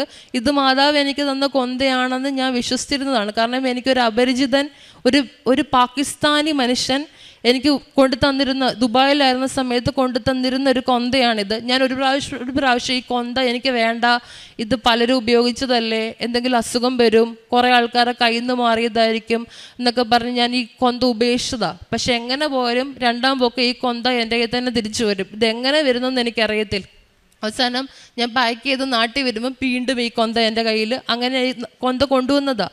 അങ്ങനെ മാതാവ് തന്ന കൊന്തയാന്ന് പറഞ്ഞ് ഞാൻ ഈ സ്റ്റാച്ചുവിൽ ഈ മണിക്കൊന്ത ഇട്ടിരുന്നു. ഇതിൻ്റെ കുരിശ് ഒത്തിരി വലിയ കുരിശാണ്. മാതാവിൻ്റെ സ്റ്റാച്ചുവിൽ മാതാവിൻ്റെ കൈ വളരെ ചെറിയ കൈയാണ്. ഞാൻ വൈകിട്ട് കുർബാന കഴിഞ്ഞ് വന്ന് കിടന്നുറങ്ങാൻ കിടക്കുന്ന സമയത്ത് എനിക്ക് ഈ ഫോട്ടോ ചെക്ക് ചെയ്യാനൊരു ആത്മപ്രചോദനം ഉണ്ടായി. അങ്ങനെ ഞാൻ ചെക്ക് ചെയ്തിരുന്ന സമയത്ത് മാതാവിൻ്റെ കൈക്കുള്ളിൽ മാതാവ് ഈ കുരിശ് ഇങ്ങനെ പിടിച്ചിരിക്കുക. കുരിശ് ഒരിക്കലും ആ കൈയുടെ ഉള്ളിൽ കയറില്ല. എൻ്റെ കയ്യിൽ ഫോട്ടോ ഉണ്ട്. ഞാൻ 10-20 പ്രാവശ്യം വീണ്ടും ആ കുരിശ് അങ്ങനെ കൈക്കുള്ളിൽ കയറ്റാൻ പറ്റുമെന്ന് ട്രൈ ചെയ്തു. പക്ഷെ ഒരിക്കലും പോസിബിൾ അല്ല. ആ കുരിശ് മാതാവിൻ്റെ കൈയുടെ ഉള്ളിൽ കയറത്തില്ല. പക്ഷേ ഈ ഫോട്ടോയിൽ കാണുന്നത് മാതാവ് കുരിശ് ഇങ്ങനെ ഉയർത്തിപ്പിടിച്ച് നിൽക്കുവാണ്. മാതാവിൻ്റെ കണ്ണിന് ഭയങ്കര ജീവനുള്ളതുപോലെയാണ്. അങ്ങനെ മാതാവ് അതെൻ്റെ കയ്യിലുണ്ട്. അതേപോലെ മഴവിൽ തന്ന മാതാവ് എൻ്റെ ഉടമ്പടി സ്ഥിരീകരിച്ചിട്ടുണ്ട്. എനിക്ക് ഒരുപാട് പ്രാവശ്യം സുഗന്ധ അഭിഷേകം, അത് ഈ സ്പ്രേ കുപ്പിയൊക്കെ നിലത്ത് വീണ് പൊട്ടുമ്പോൾ എൻ്റെ അപ്പുറത്തൊരു കുപ്പി പൊട്ടിയ എന്ത് സ്മെല്ല് വരും, അതേപോലെയാണ്. ഒരു പ്രാവശ്യമൊക്കെ ഞാൻ വീട്ടിൽ നിന്ന് ഇറങ്ങി പുറത്തു പോയി നിന്നിട്ടുണ്ട്. പെട്ടെന്ന് ടെൻഷനായി, ഇത്രയും സ്മെല്ല് എങ്ങനെയാണ് വരിക. അങ്ങനെ അനുഭവങ്ങളുണ്ടായിട്ടുണ്ട്. തിരിയിൽ എനിക്ക് മാതാവ് ഹൃദയം, അതുപോലെ തന്നെ സീഡ്, ഒരു വിത്തിൻ്റെ ഷേപ്പ്, ഒരുപാട് പ്രാവശ്യം പൂക്കളുടെ ഷേപ്പ്, അതുപോലെ ഓരോ നമ്പേഴ്സ്, ഇങ്ങനെ മിക്കവാറും കാണും. എല്ലാ എടുത്ത വീഡിയോയും ഫോട്ടോസും ആയിട്ട് ഞാൻ വെച്ചിട്ടുണ്ട്, ഇങ്ങനെ കാണാൻ പറ്റും. അതുപോലെ എൻ്റെ 2ാമത്തെ സാക്ഷ്യം ഈ പരിശുദ്ധ കുർബാനയുടെ സാക്ഷ്യമാണ്. ജീവിക്കുന്ന ദൈവത്തെ കണ്ണിൽ കാണാൻ പറ്റുന്നതാണ് എൻ്റെ 2ാമത്തെ സാക്ഷ്യം. 1ാമത്തെ സാക്ഷ്യം എൻ്റെ ജോലിയാണ്. 3ാമത്തത് ജോസഫ് അച്ഛനെ ഞാൻ ഇവിടെ കാണാൻ വേണ്ടി വന്ന സമയത്ത് എൻ്റെ നിയോഗം അച്ഛൻ്റെ കൊടുത്തത് എനിക്ക് ജോലിയില്ല എന്നുള്ള കാര്യം. ആ സമയത്ത് എൻ്റെ ഉള്ളിലൊരു നിയോഗം ഉണ്ടായിരുന്നു, എൻ്റെ അനിയത്തിയുടെ ജോലി. അവളില്ലാത്തത് കൊണ്ട് ഞാനത് എക്സ്പ്ലെയിൻ ചെയ്യുന്നില്ല. പക്ഷേ എൻ്റെ അനിയത്തിക്ക് അച്ഛനെ ഞാൻ കണ്ടതിൻ്റെ 2ാമത്തെ ദിവസം ജോലി കൊടുത്തു. അവൾ ദുബായിൽ ഇപ്പോൾ വർക്ക് ചെയ്തുകൊണ്ടിരിക്കുകയാണ്. ചെറുതും വലുതുമായിട്ട് ഒത്തിരി ഭൗതിക നന്മ വന്ന് ദൈവം അനുഗ്രഹിച്ചിട്ടുണ്ട്. പ്രേക്ഷിത പ്രവർത്തനങ്ങളായിട്ട് ഞാൻ ചെയ്യുന്നത്, അച്ഛൻ എപ്പോഴും പറയും, നമ്മൾ വിശേഷ വിദ്യയാൽ എന്ത് ചെയ്യുന്നു എന്നുള്ളതാണ് ദൈവം നോക്കുക. കാരണം നമ്മൾ ഈശോയുടെ ഒരു കാര്യം ചോദിക്കുമ്പോൾ ഈശോ ചോദിക്കും, ഇത് നിനക്ക് വേണ്ടി ഇത് നിനക്ക് ചെയ്തു തരേണ്ടതിന് നീ എന്ത് ചെയ്തു എന്നുള്ളത് ഈശോ ചോദിക്കും. അത് ഉറപ്പായിട്ടും ചോദിക്കും. അപ്പോൾ ഞാൻ ചെയ്യുന്നത്, ഓൾറെഡി നമ്മൾ ഈ കൃപാസനം പത്രം കൊടുക്കുമ്പം അതിലിഷ്ടം പോലെ, അത് വചനമാണല്ലോ നമ്മൾ പങ്കുവെക്കുന്നത്, ഈശോനെ പങ്കുവെക്കുക. പക്ഷെ അതിൽ എൻ്റെ കോൺട്രിബ്യൂഷൻ എന്താണെന്നുള്ളതല്ല. ഞാൻ ചെറിയ ചിറ്റ് പേപ്പേഴ്സ് ഉണ്ടാക്കും. അതിൽ ഞാൻ 2-3 വചനങ്ങൾ എഴുതും. ഞാൻ തന്നെ പ്രിപ്പയർ ചെയ്യും. ബൈബിൾ തുറന്ന് വെച്ച് 3 കെട്ടോ 4 കെട്ടോ ഉള്ള 54-60 പേപ്പറിലേക്കുള്ള വചനം ഞാൻ തന്നെ എഴുതി, ഞാൻ തന്നെ പിൻ ചെയ്യും. എന്നിട്ട് ഞാൻ ബസ് സ്റ്റാൻഡിലെ ഹോസ്പിറ്റലുകളെ, എന്നെ ഹോസ്പിറ്റലിൽ നിന്നൊക്കെ ഇറക്കി വിട്ടിട്ടുണ്ട്. സെക്യൂരിറ്റി ഒക്കെ പിടിച്ചെന്നെ ഇറക്കി വിട്ടിട്ടുണ്ട്. ഇങ്ങനെ അവിടെ വെച്ചിട്ട് പോകുമോ അങ്ങനെ ഇങ്ങനെയൊക്കെ പറഞ്ഞിട്ട് 2 പ്രാവശ്യം ഇറക്കി വിട്ടിട്ടുണ്ട്. ബസ് സ്റ്റാൻഡിൽ കൊണ്ട് കൊടുക്കും. അതുപോലെ എനിക്ക് ആവശ്യം ഉള്ളവർക്കെന്നല്ലാതെ ആർക്കും ഞാൻ കൊടുക്കത്തില്ല. ഞാൻ ഈ പത്രങ്ങളെല്ലാം വചനം എഴുതി പ്രിപ്പയർ ചെയ്ത് വെച്ച് ആദ്യം ഉപ്പിട്ട് പ്രാർത്ഥിക്കും, വിശ്വാസ പ്രമാണം ചൊല്ലി പ്രാർത്ഥിക്കും. അർഹതയില്ലാത്ത ഒരാളുടെ കയ്യിൽ പോലും ഈ പത്രം കിട്ടല്ലേ എന്ന് പ്രാർത്ഥിച്ചിട്ടാണ് ഞാൻ കൊടുക്കുക. അതുപോലെ പ്രേക്ഷിത പ്രവർത്തനമായിട്ട് ചെല്ലുക. അച്ഛൻ്റെ ഡെയിലി ബ്രെഡിനെ പറ്റി മസ്റ്റായിട്ട് പറയണം. അതായത് അച്ഛനെ നമുക്ക് എല്ലാവർക്കും ഇവിടെ വന്ന് എപ്പോഴും വന്ന് കണ്ട് സംസാരിക്കാനോ പ്രാർത്ഥനാ നിയോഗം നമുക്ക് ചോദിക്കാനോ പറ്റത്തില്ല. അച്ഛൻ നമ്മുടെ കൂടെ ഇരുന്ന് പ്രാർത്ഥിക്കുന്ന ഒരു വലിയ അവസ്ഥയാണ് ഈ ഡെയിലി ബ്രെഡ്. ഞാൻ എപ്പോഴും ഓർക്കും, അച്ഛനെ നമുക്ക് നൽകിയ ദൈവത്തിന് ഭയങ്കര നന്ദി പറയണം. കാരണം നമുക്ക് ലൂർദിലും ഫാത്തിമയിലും ഒക്കെ ഉള്ള മാതാവിനെ അറിയത്തുള്ളൂ. എനിക്ക് ഉറപ്പുണ്ട് എത്രയും പെട്ടെന്ന് സഭ ഇത് അംഗീകരിക്കും, ഇത് വിശ്വാസ സത്യമായിട്ട് അംഗീകരിക്കും. അപ്പം നമ്മുടെ നാട്ടിൽ നമ്മുടെ അടുത്ത് മാതാവ് വന്നതിൻ്റെ മെയിൻ കാരണം ജോസഫ് അച്ഛൻ്റെ പ്രാർത്ഥനയും അച്ഛൻ്റെ പ്രവർത്തനവുമാണ്. അച്ഛനോട് ഒത്ര നന്ദി പറഞ്ഞാലും മതിയാവത്തില്ല. അപ്പം ഞാനിങ്ങനെ ചിലപ്പം ബൈബിൾ വചനങ്ങളെ പറ്റിയിട്ടായിരിക്കാം, അല്ലെങ്കിൽ എന്തെങ്കിലും ഒരു കാര്യത്തെപ്പറ്റി എന്തെങ്കിലും ഒരു കാര്യം ചിന്തിച്ചിങ്ങനെ രാത്രി കിടന്നുറങ്ങും. പിറ്റേ ദിവസത്തെ ഡെയിലി ബ്രെഡിൽ അച്ഛൻ ഈ കാര്യത്തെ പറ്റിയിട്ടായിരിക്കും സംസാരിക്കുക. സക്കേവൂസിൻ്റെ ഭവനത്തിൽ ഈശോ വന്നതിനെ പറ്റി, അല്ലെങ്കിൽ 2 ധൂർത്തപുത്രൻ്റെ ഉപമ പറഞ്ഞപ്പോൾ അച്ഛൻ പറഞ്ഞിട്ടുണ്ട്, മൂത്ത മകനെ പിതാവിന് ഒത്തിരി ഇഷ്ടമായിരുന്നു, എന്നിട്ടും ഇളയ മകനോട് എന്തുകൊണ്ട് ഇങ്ങനെ ചെയ്തു. ഇങ്ങനത്തെ കുറേ എനിക്കും സംശയങ്ങളൊക്കെ ഉണ്ടായിരുന്നു. അച്ഛൻ ഇതൊക്കെ എങ്ങനെ മനസ്സിലാക്കുന്നതെന്ന് എനിക്കറിയത്തില്ല. ഞാൻ ചിന്തിക്കും, പിറ്റേ ദിവസം അച്ഛനിത് സംസാരിക്കും. പരിശുദ്ധാത്മാവ് വെളിപ്പെടുത്തുന്ന കാര്യങ്ങളാണ് ഇതൊക്കെ. അങ്ങനെ ഡെയിലി ബ്രെഡിൽ എൻ്റെ ആഗ്രഹങ്ങളൊക്കെ പറഞ്ഞ് ഞാൻ പ്രാർത്ഥിക്കാറുണ്ട്. ദൈവം സാധിച്ചു തരാറുണ്ട്. ഞാൻ ഈ ഡെയിലി ബ്രെഡ് ഡെയിലി ഷെയർ ചെയ്യും. അതോടൊപ്പം തന്നെ ഡെയിലി ഒരു വചനം വെച്ച് ഷെയർ ചെയ്യും. ഉടമ്പടി ധ്യാനം എല്ലാ ചൊവ്വാഴ്ചയും മാക്സിമം ഞാൻ ലൈവായിട്ട് കാണും, അപ്പം തന്നെ ഷെയർ ചെയ്യും. എനിക്കിപ്പോൾ 29 വയസ്സാണുള്ളത്. എന്നോട് ഒരുപാട് പേര് ചോദിച്ചിട്ടുണ്ട്, പ്രാർത്ഥിച്ച് പ്രാന്തായി പോയതാണോ, ഇത്രയും ഒന്നും സ്പിരിച്വാലിറ്റിയുടെ ആവശ്യമില്ല, അങ്ങനെ ഒത്തിരി പേര് പറഞ്ഞിട്ടുണ്ട്. ഒത്തിരി പേര് കളിയാക്കാറുണ്ട്. ഞാൻ എൻ്റെ ഇൻസ്റ്റഗ്രാമിലൊക്കെ മിക്കവാറും പോസ്റ്റ് ചെയ്യുന്നത് വചനവും റീൽസും ഒക്കെയാണ്. അപ്പോൾ ഒത്തിരി പേര് കളിയാക്കും, ഞാൻ പ്രൊട്ടസ്റ്റൻ്റ് ആണോ, ഒരുപാട് അങ്ങനെയൊക്കെ ചോദിച്ചിട്ടുണ്ട്. പക്ഷേ എനിക്ക് പറയാനുള്ളത്, ഇത് തന്നത് ദൈവമാണ്. നമ്മൾ ജീവിച്ചിരിക്കുന്ന സമയത്ത് ദൈവത്തെ മഹത്വപ്പെടുത്തിയാൽ മാത്രമേ ദൈവതിരുസന്നിധിയിൽ നമ്മൾ ചെല്ലുമ്പം ദൈവം നമ്മളെ മഹത്വപ്പെടുത്തത്തുള്ളൂ. നമ്മൾ ഈ ആയിരിക്കുന്ന എൻ്റെ ഈ ഏജാണ് ഞാൻ കാണുന്ന ഏറ്റവും ബെസ്റ്റ് ടൈം ദൈവത്തെക്കുറിച്ച് മറ്റുള്ളവർക്ക് കൊടുക്കാൻ വേണ്ടിയിട്ട്. അത് ഞാൻ യൂസ് ചെയ്യുവാണ്. അതുപോലെ കാരുണ്യപ്രവർത്തികളായിട്ട് ഞാൻ ചെയ്യുന്നത്, ഞാൻ പൊതിച്ചോറ് വീട്ടിൽ നിന്ന് പ്രിപ്പയർ ചെയ്യത്തില്ല. കാരണം വീട്ടിൽ നിന്ന് പ്രിപ്പയർ ചെയ്ത പപ്പയുടെയൊക്കെ കോൺട്രിബ്യൂഷൻ അതിനകത്ത് വരുന്നതുകൊണ്ട് ഞാൻ ഇവരൊന്നും അറിയാതെ പോയി, എനിക്ക് തോന്നി ഈ കടയിലുള്ളവർക്ക് ഇന്ന് കച്ചവടം കുറവാണ്, അങ്ങനെയുള്ളൊരു സ്ഥലത്ത് പോയി പൈസ കൊടുത്ത് പൊതിച്ചോറ് മേടിച്ചിട്ട് ഞാനത് ലോട്ടറി വിൽക്കുന്ന ആൻറ്റിമാർക്ക്, അങ്കിളുമാർക്ക്, റോഡിൽ ആരും ഇല്ലാതെ ഇരിക്കുന്നവർക്ക് അങ്ങനെയൊക്കെ കൊണ്ടു കൊടുക്കും. അതേപോലെ തന്നെ എനിക്ക് ഈശോ പറഞ്ഞു തന്നൊരു കാര്യമാണ്, നമ്മൾ കൃപാസനം ആത്മവിശുദ്ധീകരണത്തിൻ്റെ സ്ഥലമാണ്. എന്നെ സംബന്ധിച്ചിടത്തോളം ഇതെൻ്റെ പെനുവേലാണ്. ഞാൻ ദൈവത്തെ മുഖാമുഖം കണ്ട സ്ഥലം, അതിന് കാരണമായ സ്ഥലമാണിത്. അപ്പം ആത്മവിശുദ്ധീകരണം നടക്കണം എല്ലാ മനുഷ്യൻ്റെയും. അപ്പം അതിനുവേണ്ടി പ്രാർത്ഥിക്കണം. അപ്പം ഒത്തിരി ആൾക്കാരെ എനിക്കറിയാം, പരിശുദ്ധ കുർബാനയും കുമ്പസാരവും ഒന്നും ഇല്ലാതെ ജീവിക്കുന്ന ഒത്തിരി മനുഷ്യരെ അറിയാം. അപ്പം ഞാൻ ഇവർക്ക് വേണ്ടിയിട്ട് ഇടവക ദേവാലയത്തിൽ വൈദികൻ്റെ അടുത്ത് കുർബാനയ്ക്കുള്ള ഒരു പൈസ കുർബാനപ്പണം അർപ്പിക്കും. ഇവരെ സമർപ്പിച്ച് കുർബാന ചെല്ലും അവരുടെ ആത്മവിശുദ്ധീകരണത്തിനായിട്ട്. ഇതൊക്കെയാണ് എൻ്റെ അനുഭവ സാക്ഷ്യങ്ങൾ. ഇതാണ് എൻ്റെ ഉടമ്പടി ജീവിതം. മാതാവ് എന്നെ ഇത്രമാത്രം അനുഗ്രഹിച്ചു. അത്രയ്ക്ക് ആ വലിയ കരുണയ്ക്ക് ഞാൻ മാതാവിനോട് ഈശോയ്ക്ക് നന്ദി പറയുന്നു. എൻ്റെ അറിവിൽ നിത്യജീവനിലേക്കുള്ളൊരു വലിയ വഴിയാണിത്. നിത്യജീവൻ കിട്ടാൻ വേണ്ടി ഈശോ എന്നെ പ്രിപ്പയർ ചെയ്തുകൊണ്ടിരിക്കുകയാണ്. ഞാൻ ഒന്ന് മനസ്സ് വെച്ചപ്പോൾ, ഞാൻ ഈശോയ്ക്ക് ഓക്കെ പറഞ്ഞപ്പോൾ എൻ്റെ ദൈവം എന്നെ ഇത്രയും സഹായിച്ചു. അപ്പം നല്ലൊരു ജീവിതം കൂടെ ഞാൻ മുന്നേ നടത്തിയിരുന്നെങ്കിൽ ഞാൻ മുന്നേ എനിക്ക് ഈശോനെ കാണാൻ പറ്റുമായിരുന്നു എന്ന് ഞാൻ ആലോചിക്കാറുണ്ട്. ഇതുവരെ എന്നെ നടത്തിയ എൻ്റെ ഈശോയ്ക്കും എൻ്റെ അമ്മയ്ക്കും 1000 നന്ദി പറയുന്നു.